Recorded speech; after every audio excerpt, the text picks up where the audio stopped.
మా అంచనా సుమారుగా 15 ఖచ్చితంగా ఈ మండలంలో గెలవాల్సినటువంటి అవసరం ఉంటే 50% ఒక ఇంచు కూడా తగ్గకుండా గెలవడం కోసం మేము కఠోరమైనటువంటి శ్రమ చేసినాం.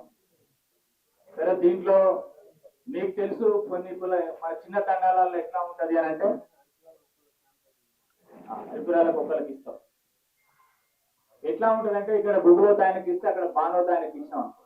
బానోత ఆయనకు 5,000 ఓట్లు ఎక్కుంటే కథం అని కట్టుబెట్టి అట్లా గొల్లలకి ఇచ్చి ముదిరాజులకి ఇచ్చినాం అనుకో. గొల్లలో ఓట్లు ఎక్కుంటే గొల్లలు గట్టిగా ముదిరాజులు ఓట్లు. ఇట్లా ఈ క్యాస్ట్ బేస్డ్ కొన్ని అక్కడక్కడ పంగా బేస్డ్ గా కొన్ని మనం ఓడిపోవడం జరిగింది.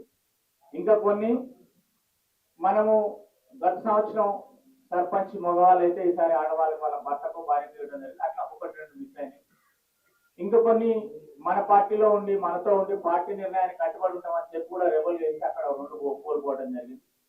ఇవన్నీ చిన్న చిన్న కారణాలు. 1-2 డిజిట్ 7, 8, 9, 10, 15 ఇంకా ఓడిపోయినాయి చాలా ఉండే.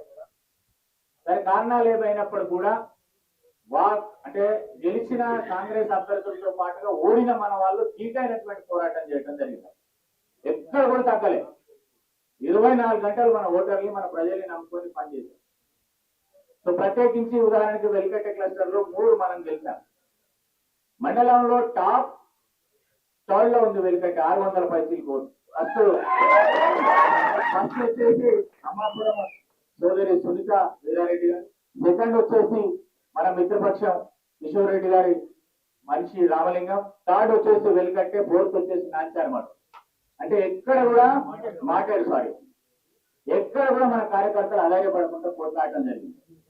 సో దీంట్లో మీకు తెలిసి ఇందాక మంత్రులు గారు చెప్పారు, అధికార పార్టీ పెద్దమ్మ ఎన్ని చేయాలనో అన్ని చేసింది. మనకి బెదిరించింది, భయభ్రాంతులకు గురి చేసింది, పోలీసు వాళ్ళని తోలింది, అడుగున అమ్మాపురంలో లాఠీ చార్జీ చేయించింది, ఊరూరుకు ఎస్ఐలం పెట్టింది, మద్యం డబ్బులు విపరీతంగా ప్రలోభాలకు గురి చేసింది. ఎప్పుడో ఆమె ఎన్నికలు తెచ్చిన సీరియల్ ఇప్పుడు డబ్బా తీసుకుంటూ వస్తాను సీరియల్.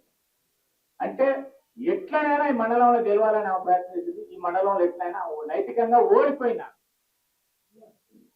ఈ ప్రతిఫలం మనం ఎవరైతే గెలిచినామో రేపు సంక్షేమ పథకాల్లో ప్రజలకు ఉండే న్యాయబద్ధమైనటువంటి పరిపాలన చూపెట్టాలి. అప్పుడు మాత్రమే రేపు వచ్చే ఎంపీటీసీ సర్పంచ్ ఎన్నికలలో మనం ఇంకా గొప్ప ఆత్మవిశ్వాసంతో ముందుకు పోతాం.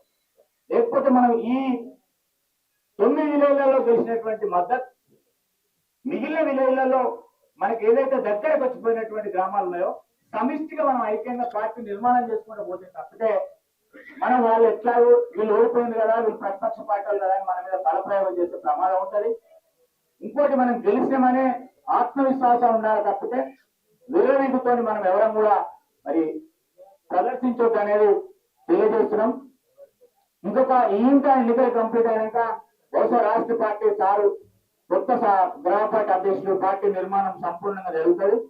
రేపు వచ్చే 2028లో వచ్చే అసెంబ్లీ ఎన్నికల కల్లా ఇక్కడ మనం అందరం ఒక అద్భుతమైనటువంటి క్యాడర్ కలిగి ఉంటే మళ్ళీ మన దయాన్న తిరిగి అది దానికోసం మనం ఇక్కడ నుంచి పునాది గట్టిగా వేసుకొని ముందుకు పోతే తిరుగులేని విజయం మనం సాధిస్తాం. సో ఆ దిశగా మనం పనిచేయాలి. ఎట్లాంటి నిర్బంధం వచ్చినా ప్రజలకు ఎదుర్కొంటున్న సమస్యలు పార్టీ ఇచ్చే ప్రతి పిలుపును మనం విజయవంతం చేయాలి. ఒక పక్కన మనం వెళ్ళాలి, రెండో పక్కన పార్టీ ఇచ్చిన ప్రతి పిలుపును నిలబెట్టి ప్రజల తరఫున కొట్లాడితే తప్ప మనం లీడర్ గా పార్టీగా ముందుకు పోలేము. సో ఇది గ్రామ పాలన ఎంత ముఖ్యమో పార్టీని కూడా అంతే సరిసమానంగా గ్రామంలో అభివృద్ధి చేస్తే రేపు వచ్చే ఎన్నికలు ఏ ఎన్నికైనా ఈజీగా సునాయాసంగా గెలిచే అవకాశం ఉంటుంది. కనుక దాంతో మనం ధైర్యంగా ఉండాలి. ప్రతి వాళ్ళు కూడా పార్టీకి అనుసంధానమై పనిచేయాలి. ఎక్కడైతే పార్టీని ధిక్కరించిన వాళ్ళు ఓడిపోయింది కొంతమంది, ఒకరిద్దరు ఎవరైనా వేసి కూడా బంగపాటు గురైంది. అది ఏమైనా ఎంత పెద్ద గొప్ప నాయకుడైనా కానీ పార్టీ చెప్తుంది, నాయకుడు చెప్తుంది, పాటిస్తే తప్పితే మనకు రాజకీయ ఎదుగుదల ఇబ్బంది జరుగుతుంది. స్వతంత్రంగా నేను గెలవగలిగే సమర్థుని అన్ని వర్గాల మద్దతు నాకు ఉన్నదనుకుంటే అధిష్టానం సపోర్ట్ చేస్తే తప్పితే ఒంటెత్తు పోగొడుతూ పోయి ఒకరిద్దరు చాలా ఇబ్బంది పడ్డారు, డబ్బులు పోగొట్టుకున్నారు, వాళ్ళ ఊళ్ళో ఇబ్బంది పాలై ఓడిపోవడం జరిగింది. సో కనుక ఇట్లాంటి తక్కువ నిర్ణయాలకు తాలూకుండా ఒక సమిష్టి నాయకత్వం నేను చెప్తా ఉన్నాను. ఎప్పుడైనా ఇప్పుడు కాంగ్రెస్ పార్టీలో టాప్ పెద్ద లీడర్లు ఉన్నారు మండలం. ఇప్పుడు మేము చిన్న లీడర్లో ఉన్నాం, వాళ్ళంతా పెద్ద ఉన్నారు. వాళ్ళని మేము ఏ రకంగా ఢీకొట్టినమో మీరు ఒకసారి అంచనా వేయండి.